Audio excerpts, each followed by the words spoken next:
Assalamualaikum warahmatullahi wabarakatuh. Kita ketemu lagi setelah kita libur beberapa waktu lalu ya, libur panjang juga. Saya akan membahas di pertemuan ke-9 kita ini, yaitu tentang defisiensi gizi anak. Jadi kita akan membahas kalau anak-anak tidak mendapatkan gizi yang cukup atau kekurangan gizi, apa saja penyakit yang dapat menyertainya, begitu ya. Oke, saya harap kalian dapat tetap semangat untuk mengikuti kuliah ini, karena seperti biasa saya akan meminta kalian untuk komentar di kolom komentar pertanyaan tersembunyi di video ini, gitu ya. Oke, baiklah, kita masuk ke pertanyaan pertama. Jadi hari ini kita akan ada 2 pertanyaan. Yang pertama adalah tulis di kolom komentar mengapa anak usia dini rentan terkena penyakit defisiensi gizi, gitu ya. Kira-kira kenapa?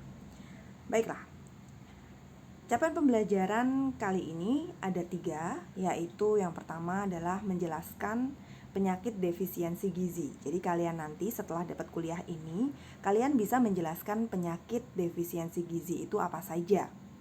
Yang kedua adalah mengidentifikasi defisiensi gizi pada anak. Jadi bagaimana caranya kita mengidentifikasi apakah anak ini kekurangan gizi atau tidak. Kemudian yang ketiga adalah menjelaskan pengaruh defisiensi gizi bagi tumbuh kembang anak itu seperti apa. Apakah berpengaruh atau tidak? Oke. Kita masuk ke yang pertama dulu ya, pengertian defisiensi gizi. Jadi, kondisi defisiensi gizi adalah seseorang yang kekurangan zat gizi makro maupun mikro yang dibutuhkan oleh tubuh guna melakukan pertumbuhan, perkembangan, dan pemeliharaan kondisi tubuh secara ideal. Jadi ada 3 kata kuncinya. Zat gizi yang dibutuhkan tubuh untuk tumbuh, berkembang, dan menjaga atau memelihara kondisi tubuh agar ideal. Nah, kalau kita memiliki keadaan di mana ada zat gizi yang tidak mampu untuk menyokong pertumbuhan atau perkembangan, atau untuk pemeliharaannya aja nggak cukup, maka itu disebut dengan defisiensi gizi. Oke, kategori penyakit defisiensi gizi saya bagi menjadi 2, yaitu defisiensi gizi makro dan defisiensi gizi mikro.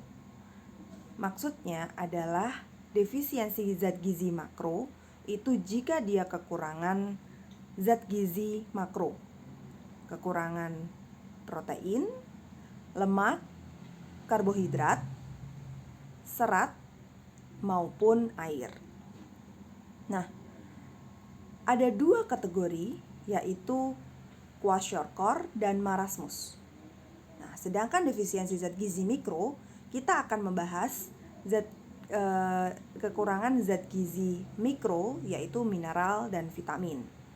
Yang pertama, kita akan membahas anemia, yaitu kekurangan zat gizi mikro berupa zat besi atau Fe. Yang kedua, kita akan membahas tentang kekurangan zat gizi mikromineral yodium atau biasa disebut dengan GAKI, gangguan akibat kekurangan yodium. Dan yang ketiga, kita akan membahas defisiensi zat gizi mikro kekurangan vitamin A. Kenapa kita tidak membahas kekurangan vitamin B, vitamin C, vitamin E, dan lain sebagainya? Karena kita akan bahas lebih lanjut ya. Kenapa yang dibahas cuman kekurangan vitamin A aja? Baiklah, kita lanjut ke kolom pertama tadi, yaitu penyakit defisiensi gizi makro. Ada 2, yaitu kwashiorkor dan marasmus. Yang pertama adalah kwashiorkor, terlebih dahulu kita bahas. Kwashiorkor adalah penyakit kekurangan gizi berupa protein. Jadi jika seseorang anak kekurangan protein dalam asupan makanannya, baik dari segi kualitas dan kuantitas, maka besar kemungkinan dia akan mengalami kwashiorkor. Nah, apa sih maksudnya dari segi kualitas dan kuantitas? Dari segi kualitas itu maksudnya adalah gini, protein itu memiliki banyak sekali jenis. Ada yang esensial, ada yang non esensial. Nah, seorang manusia itu harus dapat dua-duanya, baik esensial maupun non esensial. Nah, kalau esensialnya ini dia tidak dapat, dan tubuh kita memang tidak dapat memproduksi asam amino tersebut, kita harus makan dari luar, maka kualitas dari protein yang dia konsumsi jelek atau buruk. Itu dilihat dari segi kualitasnya. Nah, bagaimana dari segi kuantitasnya? Nah, ini sudah kita bahas beberapa waktu yang lalu di pertemuan-pertemuan sebelumnya, bahwa minimal manusia itu harus mengkonsumsi protein berapa persen. Jika dia tidak memenuhi dari persentase pemenuhan gizi seseorang, persentase makan seseorang itu, maka dia mengalami kekurangan gizi protein dari segi kuantitasnya, jumlahnya. Oke. Nah, ini kwashiorkor ini terjadi pada bayi dan anak pada usia 6 bulan sampai usia 3 tahun. Kebanyakan ya. Kalau dia sudah lewat dari usia itu, maka akan kecil kemungkinannya dia bisa kwashiorkor. Oke. Seperti apa kwashiorkor? Saya akan tunjukkan, ada gambar dari Adam ini ya. Kalau anak normal, dia akan berdiri tegap seperti ini, perut normal, dada normal. Nah, ketinggian segini. Tapi jika dia mengalami kwashiorkor, maka yang terjadi adalah dia relatif kurus, namun perutnya akan membuncit. Kemudian mungkin sedikit akan bungkuk dan relatif lebih pendek. Seperti ini ya. Oke. Apa tanda-tanda penderita kwashiorkor secara mendalam selain dari perut yang buncit tadi ya? Yang pertama adalah gagal untuk menambah berat badan. Dia relatif kurus, wajahnya membulat, sembab, rambutnya pirang, kusam, dan mudah dicabut atau mudah rontok. Jadi kalau ada anak kecil rambutnya ini di Asia ya. Kalau di Eropa dan di Barat memang ada. Jadi ras yang dia itu memang pirang. Tapi kalau kita di Asia yang mayoritas kita memiliki pigmen hitam, maka rambutnya dia akan cenderung pirang gitu.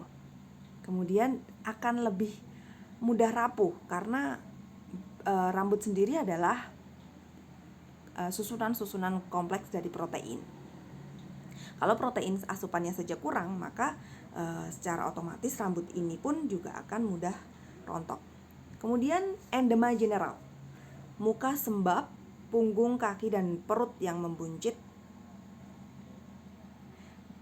Ini endema general, ini ciri khasnya adalah perut yang membuncit, mukanya sembab. Jadi itu kayak habis nangis gitu loh. Kayak habis nangis, dia mukanya tuh sembab. Dermatitis, adanya perubahan pigmen kulit. Nah, ini nanti saya tunjukkan gambarnya. Jadi kulit itu dia tidak sama rata warnanya, tapi dia ada perubahan warna. Kemudian ada diare yang tak kunjung membaik. Terjadi perlemakan hati, gangguan fungsi ginjal, dan anemia. Ini sudah lanjut ya, tahap lanjut. Ada juga yang mengalami perubahan mental seperti apatis, syok berat, koma, dan berakhir dengan kematian. Nah, ini mengapa kwashiorkor ini berbahaya ya. Oke. Kalau ada juga yang menganggap bahwa kwashiorkor ini adalah busung lapar. Makanya ciri khasnya adalah perut yang membuncit. Yang kedua adalah marasmus. Oke ya, marasmus ini adalah penyakit kekurangan gizi, penyuplai energi dapat berupa protein, lemak, dan karbohidrat. Yang kwashiorkor itu dia kekurangan protein saja, mungkin energinya tercukupi tapi proteinnya kurang. Kalau marasmus, dia kekurangan energi sama sekali. Dia tidak mendapatkan energi berupa protein, lemak maupun karbohidrat. Itu kurang semua. Tidak pilih-pilih. Nah, tanda-tanda penderita marasmus itu mukanya berkerut seperti orang tua. Ada kerut-kerut wajahnya. Kemudian tulangnya sangat terlihat menonjol di bawah kulit.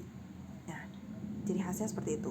Dia sangat kurus, sehingga tulang iga yang ada di daerah dorsal atau dada itu sangat terlihat sekali. Rambut yang mudah patah dan kemerahan, hampir sama ya dengan kwashiorkor. Dan gangguan kulit serta gangguan pencernaan, pembesaran hati dan seterusnya. Nah, kemudian apa perbedaan ciri fisik penderita kwashiorkor dan marasmus?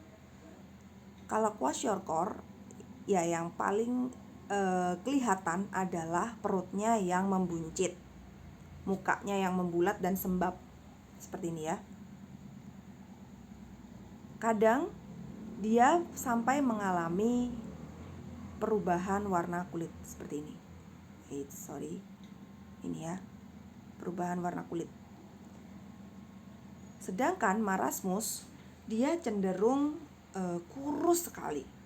Jadi perhatikan gambar anak ini dengan anak sebelumnya itu berbeda orang, tapi mereka memiliki ciri khas yang sama. Sampai-sampai tulangnya yang menonjol ini harus ditopang dengan kayu supaya tidak patah. Sangat kasihan sekali ya kan? Jika seseorang anak mengalami marasmus atau kwashiorkor. Sama, resiko terberatnya adalah kematian juga. Oke. Untuk part pertama saya cukupkan dulu di sini, yaitu kita telah membahas 2 penyakit karena defisiensi gizi. Yang pertama kwashiorkor dan marasmus. Oke ya. Kita lanjutkan di video selanjutnya. Terima kasih.